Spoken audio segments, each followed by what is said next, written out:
अब देख रहे हैं Navodaya times Punjab Kesari TV. Festival नज़दीक है। फेस्टिवल के बाद जिस तरीके से कोरोना के केस अब दूसरे राज्यों में बढ़ने लगे हैं, क्या वो अब दिल्ली में भी बढ़ेंगे? इसको लेकर हमारे साथ मेडिकल एक्सपर्ट समीर भाटी जी हैं। बट सब पहले ये समझाओ कि किस तरीके से जो दूसरे राज्यों में कोरोना के केस अब बढ़ने लगे हैं, क्या माना जाए कि दिल्ली में भी कोरोना के केस बढ़ेंगे? देखिए, इसको हम दो तरीके से देख सकते हैं। अगर हम बात करें विदेशों की भी, विदेशों में भी हमने देखा है कि केसेस कैसे अप डाउन चल रहे हैं। जब विदेशों में हमने देखा कि गाइडलाइंस फॉलो होना बंद हो गई है, वैक्सीनेशन की प्रक्रिया जब वहाँ पर भी कम हो गई, तो वहाँ पर तो दूसरी तीसरी चौथी पाँचवीं कितनी लहर अभी तक आ रही है। आप चाहे बाकी यूके की बात करें, आप कनाडा की बात करें, आप यूएसए की बात करें, वहाँ पर भी बैठ रहे हैं। अब बात करें हम अगर हिंदुस्तान की, इंडिया के अंदर भी देखिए जिस तरह से हम देख रहे हैं इतनी ज़्यादा पॉपुलेशन है, तो हर जगह एक तरह से केसेस नहीं है।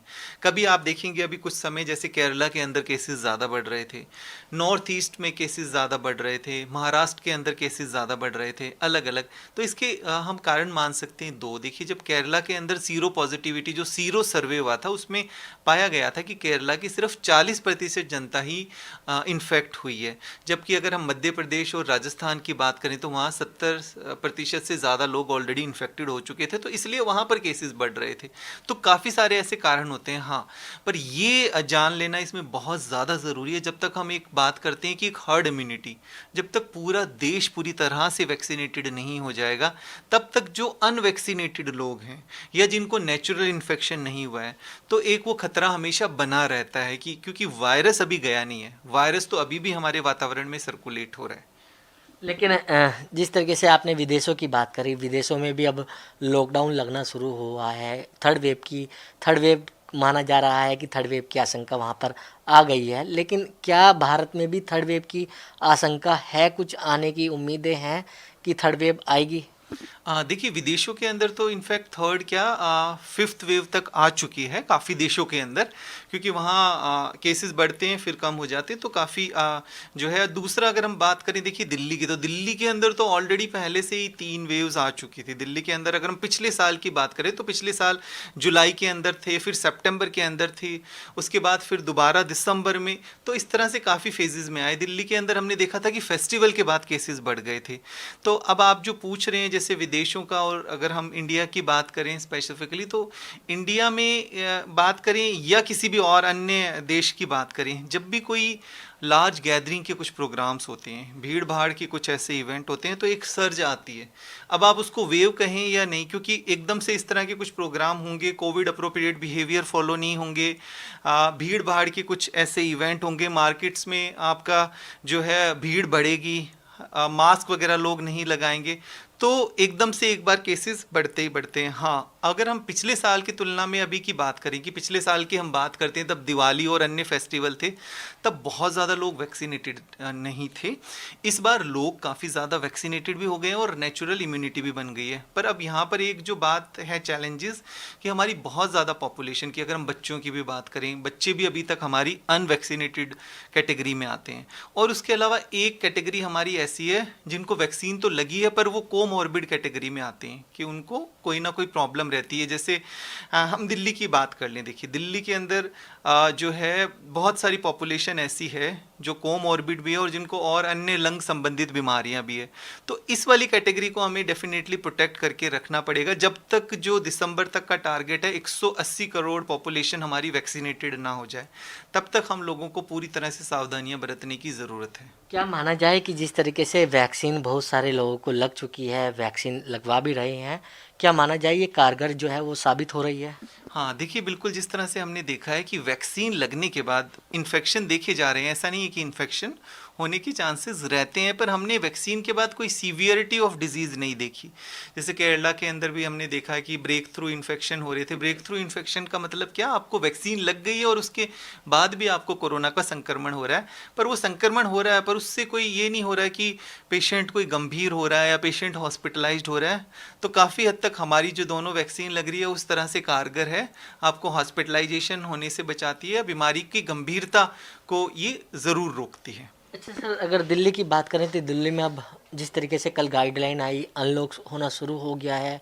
पहले शादी में 100 लोगों को अनुमति थी, अब 200 लोग कर दिए हैं।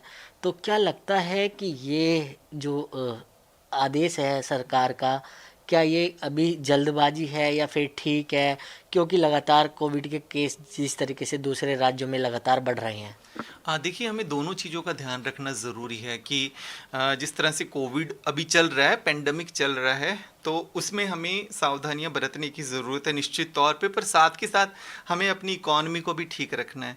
तो ज़रूरी है कि हमें हमारी जो ये गतिविधियां हैं इनको हम ओपन रखें, हमारे मार्केट्स भी ओपन, हर चीज़ ज़रूरी है, बट इम्पॉर्टेंट ये है कि साथ के साथ हमारी जो सबसे ज़्यादा सतर्कता बरतनी ज़रूरी है।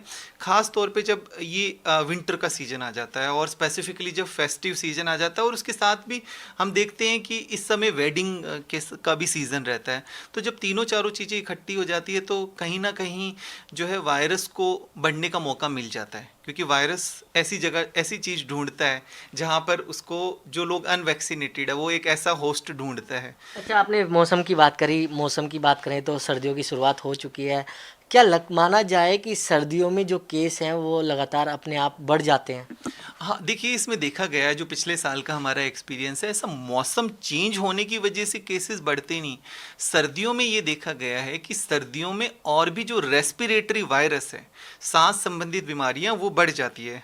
इसमें हमने देखा है कि जो हमारे अस्थमा वाले पेशेंट है, सीओपीडी वाले पेशेंट है, जिनको ऑलरेडी लंग संबंधित पहले से बीमारी है, तो ऑलरेडी उनके लिए ये काफ़ी ज़्यादा और भी ज़्यादा घातक साबित होता है। और दिल्ली की अगर हम बात करें तो वैसे भी most polluted city in the world है, ऑलरेडी इतना ज़्यादा पोल्यूशन है। उसके अलावा सर्दियां हैं, फिर रेस्पिरेटरी वायरस भी इंक्रीज़ हो रहे हैं। अगर ऐसे समय में किसी को कोविड होता है जो अनवैक्सीनेटेड है या जिसने वैक्सीन नहीं लगाई है, जिसको नेचुरल इन्फेक्शन भी नहीं हुआ है, तो जाहिर तौर पर उसके लिए काफ़ी ज़्यादा जो है ये सीरियस रहता है। अच्छा सर, जिस तरीके से फेस्टिवल सीजन है, मार्केट में लगातार भीड़ देखी जा रही है, क्या माना जाए किस तरीके से बचाव जो है वो लोग करें? हमारे दर्शकों को आप बताइएगा। हाँ, देखिए, दर्शकों को मैं यही बताना चाहूँगा कि कब तक सरकार अपनी गाइडलाइंस को स्ट्रिक्टली करती रहेगी, या कब तक चीज़ों को फिर से लॉकडाउन की तरफ हम लेकर जाएं। लॉकडाउन तो इसका कोई सलूशन नहीं है। चीज़ों को तो हमें अनलॉक करना ही करना पड़ेगा, हमारी आर्थिक गतिविधियाँ वो ठीक तरीके से चलती रहे। तो अब सबकी जिम्मेवारी बन जाती है, सभी देशवासियों की जिम्मेवारी बन जाती है कि वो कहीं ना कहीं अपना इसको एक नैतिक कर्तव्य समझें, और जो गाइडलाइंस बनाई गई है सरकार के द्वारा, ये नहीं कि सरकार को स्ट्रिक्टली उसको इम्प्लीमेंट कराना पड़ रहा है। मतलब कई बार हमने देखा है कि चालान के डर पे हम मास्क लगाते हैं और वैसे हम मास्क नहीं लगाते। देखिए, मास्क आपको अन्य रेस्पिरेटरी बीमारियां और तरह के इन्फेक्शन से भी बचाएगा, और जब तक हमारी, जो हम बात कर रहे हैं, एक हार्ड इम्यूनिटी अचीव ना हो जाए और एक 90% के करीब जनता हमारी वैक्सीनेटेड ना हो जाए, तब तक सब लोगों को मास्क लगाना अनिवार्य है। तो बिल्कुल एक्सपर्ट बता रहे हैं कि अगर भीड़ भाड़ वाले इलाके में आप जाएं तो मास्क जरूर लगाएं। दिल्ली से कमल कुमार कंसल, नवोदय टाइम्स, पंजाब केसरी टीवी।